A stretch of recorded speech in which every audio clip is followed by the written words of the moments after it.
Agronomy का कुछ कुछ फार्मूलाज टाइप का, ठीक है। यील्ड एडवांटेजेस से रिलेटेड, ठीक है। आज मेरे चैनल में न्यू है तो मेरे चैनल को लाइक एंड सब्सक्राइब कर दें।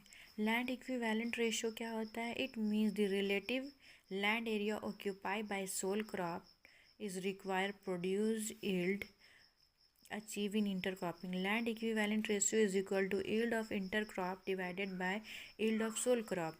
इंटरक्रॉप में ए प्लस बी रहता है और सोल क्रॉप ए रहेगा। सोल क्रॉप हम लोग किसको बोलते हैं? जो मेन क्रॉप है। इंटरक्रॉपिंग जो जिसमें मतलब हम लोग राइस के साथ कुछ और भी लगा दिए, ठीक है, राइस के साथ पी लगा दिए या अरहर लगा दिए, कुछ भी लगाए तो फिर वो इंटरक्रॉपिंग कर रहे हैं। तो सोल क्रॉप जो होता है वो मेन क्रॉप को बोलते हैं, ठीक है। अगर land equivalent ratio greater than 1 रहेगा तो इंटरक्रॉपिंग में बेनिफिशियल हुआ, हम लोग के लिए बेनिफिट हुआ, ठीक है। अगर लैंड इक्विवेलेंट रेशियो 1.15 है means mixture gives 15% more yield, ठीक है। Cropping intensity is equal to total cropping area divided by net cultivated area into 100।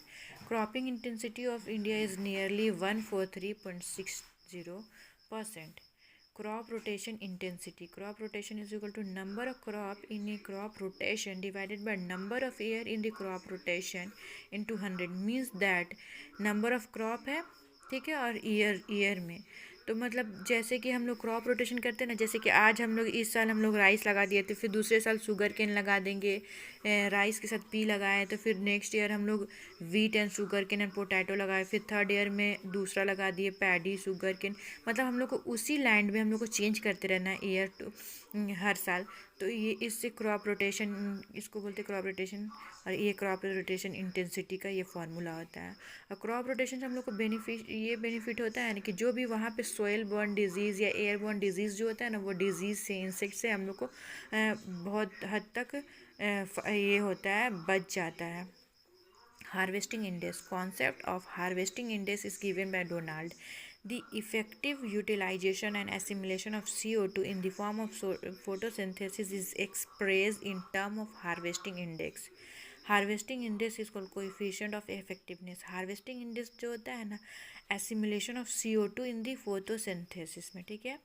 Harvesting index is equal to economic yield means grain biological in grain plus straw into 100, ठीक है।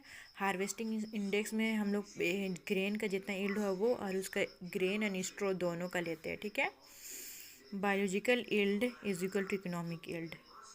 Coefficient of effectiveness क्या होता है? Sink by source into 100। Sink जो होता है जिसमें part of the plant where photosynthesis occur, जहाँ पे फोटोसिंथेसिस अकर होता है लीव में, और सोर्स जो हो रहा वेयर फोटोसिंथेसिस एक्यूमुलेट